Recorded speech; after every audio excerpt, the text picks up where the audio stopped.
Hi friends, welcome to cover channel Kalam streams achievers. நம்ம இன்றைக்கி இந்த நியூஸில் என்ன பார்க்க போகிறோம் அப்படின்னா, ஐரோப்பிய நாடான ஹங்கேரியின் பிரதமராக 2010 இருந்து பதவி வகிப்பவர் விக்டர் ஓர்பன் 61. இதற்கு முன் 1998 2002 வரையிலான காலகட்டத்திலும் இவர் பிரதமராக பதவி வகித்துள்ளார்.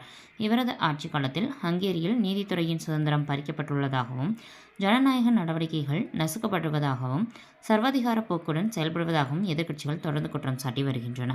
ஐரோப்பிய யூனியனில் அங்கம் வகிக்கும் பெரும்பாலான நாடுகளின் தலைவர்கள் உக்ரைனை தங்களுடன் இணைத்து கொள்ள சம்மதம் தெரிவித்தன. ஆனால் விக்டர் ஓர்பன் மட்டுமே இதற்கு கடும் எதிர்ப்பு தெரிவித்தார்.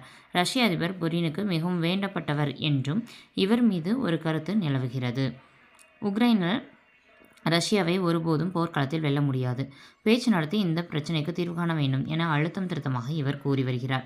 ஸோ இது என்னென்னா, ஹங்கேரியுடைய பிரதமருடைய பெயர் விக்டர் ஓர்பன் அப்படின்றத இதில் நம்ம நோட் பண்ண வேண்டியது. இது ஐரோப்பிய நாடுன்றதை நம்ம நோட் பண்ணணும். இந்த 2 பாயிண்ட் வந்து ரொம்ப முக்கியமான ஒரு பாயிண்ட். கடந்த ஆண்டு ரஷ்யா உக்ரைன் போர் தீவிரமாக நடந்தபோது மாஸ்கோ சென்று புடினை சந்தித்து பேசினார்.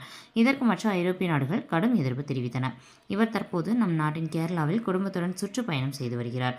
தன் மனைவி, 2 மகள்கள், 5 அதிகாரிகள் கொண்ட குழுவுடன் ஜனவரி 3 விமானம் மூலம் நெடும்பசேரிக்கு வந்தார். கேரளாவில் ஆலப்புழா, குமரகம், அதிரப்பள்ளி, வாழச்சால், கொச்சி, தேக்கடி ஆகிய சுற்றுலா பகுதிகளை பார்வையிட்ட பின் நாளை மூணாருக்கு வருகிறார் அப்படின்னு சொல்லிட்டு ஒரு நியூஸ் கொடுத்துருப்பாங்க. ஸோ இதுக்கப்புறம் இருக்கக்கூடிய நியூஸ் வந்து நார்மலாக இருக்கக்கூடியது.